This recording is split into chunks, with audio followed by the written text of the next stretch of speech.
My name is Don. This morning I was employed by one of the premier limo companies in town. At 10 o'clock I got a call that I'm no longer working for that company. I am unemployed. In my heart it's been supporting this manifestation of freedom, and now I'm here today myself. What I've been seeing happening in our company, I'm 58 years old. I've been watching our country change and evolve. Big money is taking over this country. My company, just like so many others, cannot find financing to keep the company alive. Yet the major corporations have all the funding they need and a super low cut rate interest rates. We can't get any credit for regular small companies. The ones that keep saying the basis of America is small business, yet there's no credit for them. Where's that justice?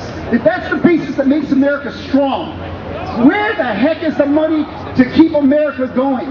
How are these fat cats who are sitting at the top, on top of all this money, expect to survive when the basis that made America strong and free, gave them the opportunities to become filthy rich, is going to be destroyed from within? We need to stand up, we need to stand together. Times have changed, and we have to make the times change even quicker. Let's change it up! Bless America! Anybody else? I have to say, I'd like to tell you how someone with an unusual background like mine came to be here today. I wrote an article last week. I'm a columnist, talk show host, etc. I wrote an article last week about your movement, about your protest here in San Diego. As part of that article, I embedded a video of someone we interviewed who called for a revolution in America, said he was a proud socialist, and said that he agreed and spoke fondly with countries like China and Cuba. That's not true. I saw the video. It didn't say that. Okay, so we posted that article, that video, and then I began to get email from many of you who said, Rick, this is not fair, it's not true. This individual represents the fringe, extreme element of who we are. The people who emailed me said, we're not socialists, just the fringe, extreme element. And we invite you, Rick, to come see for yourself. We invite you to speak for us, but we ask you to come not in confrontation. So that's how I'm here today. So I'm here to as an invited guest, to be respectful and polite, and I'll use the word frank in terms of where I come from. And let me say this: what we can agree upon is that there is a feeling that something is fundamentally wrong in America today. There's something broken in America today. And we can agree that both leaders in both parties are responsible.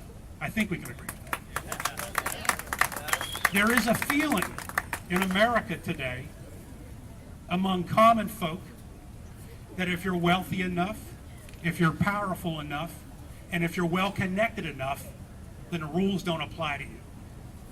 There's a feeling that if you have enough money, enough power, and enough connections, then the government will bail you out.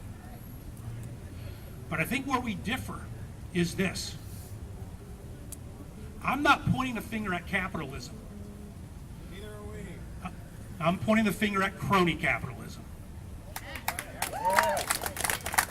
Elected officials go to Washington and they take an oath to uphold, defend, and preserve the U.S. Constitution. They then turn around and cut million-dollar deals with lobbyists to pass laws that go outside the U.S. Constitution. Who does it benefit? It benefits those elected officials who we put in power, and of course, the lobbyists and the corporations. But make no mistake, everyday folks, including you and I, including business executives, corporate executives, are required to live by the rules and play the game that the lawmakers create. This is why I point the finger at lawmakers. Now, I was told that this is not a socialism. I'm just curious, by a show of applause, I want to take a little poll here. how many of you here, and applause if this applies to you, how many of you here feel that you are a socialist or are sympathetic towards socialism? By applause. Okay. How many here feel that you are not a socialist and are not sympathetic with socialist views?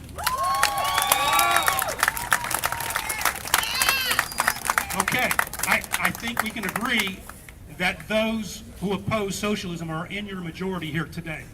Not necessarily. I don't think we can agree on that. Well, you don't like that poll I just took? That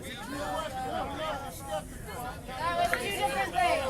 All right, let's do it again. Let's do it again. Federal government has chosen socialism for capitalists You and asked the question. You asked capitalism for everyone I else. think my problem, at least with the way you phrased the question, is you said, the question. Phrase it the way you want. okay, you said, or those who are not sympathetic with socialism. We're sympathetic with everyone here because we are the 99%.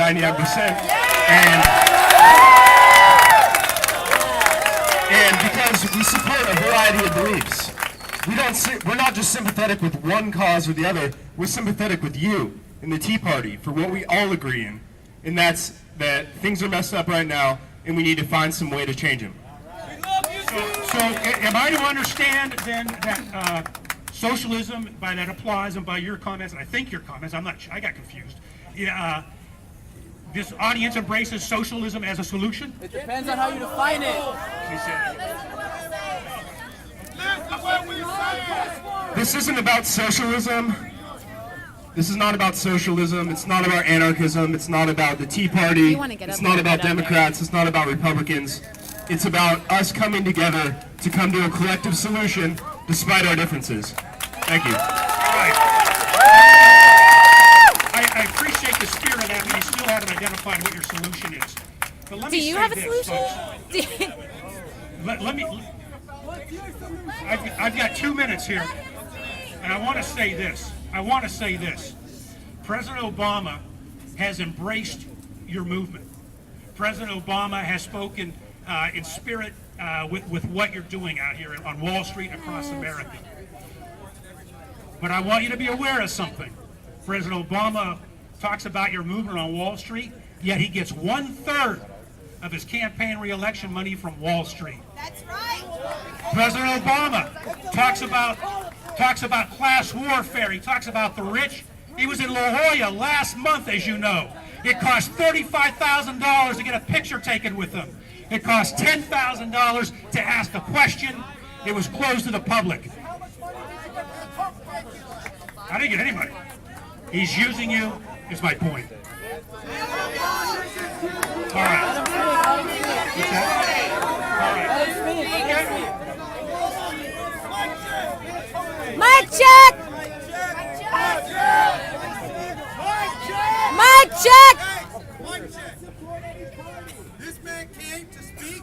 We will give him respect to speak. His hands up. Just like everyone else. Thank you. The only message I had is I feel that you're being used by the president and he's not listening to you for the reasons I gave. If you want his attention, use your passion, use your conviction, use your energy. You want his attention, use your passion, start a movement right here. You're Right saying here. for the GOP, buddy. To get a third-party challenge against Obama and you'll get his attention. We're not political. This is about politics. Just a real quick word. The framers of the Constitution knew that free speech is the friend of change and revolution. Everyone's entitled to free speech. Good afternoon, occupiers. My name is Mike Garcia. On October 2nd, a group of you marched by my office. I picked up my cell phone, I started filming. I've been with you guys ever since.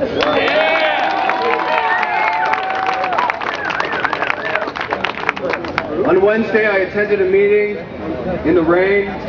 We moved it inside to a motel or a hotel lobby, and I sat in on a couple of committees, and I started to see the level of commitment and what you guys were about. And so I came down and joined a committee. On Friday, you went on a march. There were literally 2,000 or 3,000 people in there.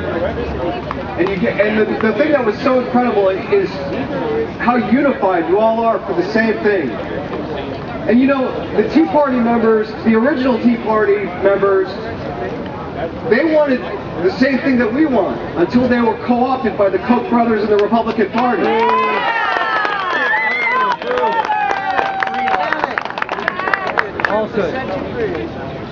So they're jealous of us. They get on with their website and say that we're dirty hippies, that we're causing trouble, that we're getting arrested. We didn't bring weapons. But civil disobedience is the thing that we have in common with the original Tea Party. The original Tea Party got on that ship and they busted into there and they dumped that tea as an act of civil disobedience.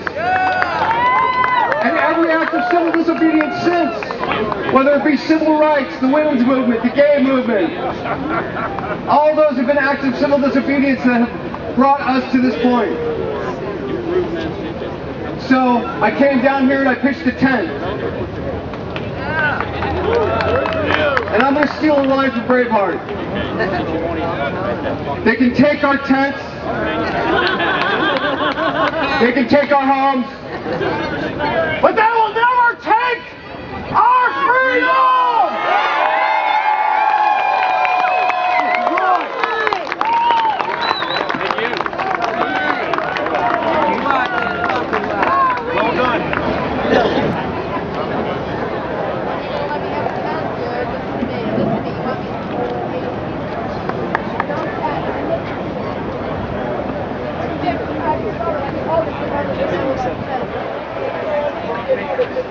Ladies and gentlemen, I'm here for one reason and one reason only this evening. That's out of respect for all of you who've stayed the course. Let's hear it for all of you.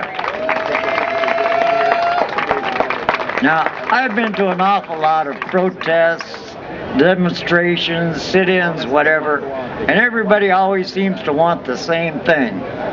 What they ask for is a voice. When you get that voice, take care of it. Use it properly. If it were I, what I would ask for is when the government comes up with a budget, it has to be proposed to the American people so they can decide where their money goes. You have a good evening. We need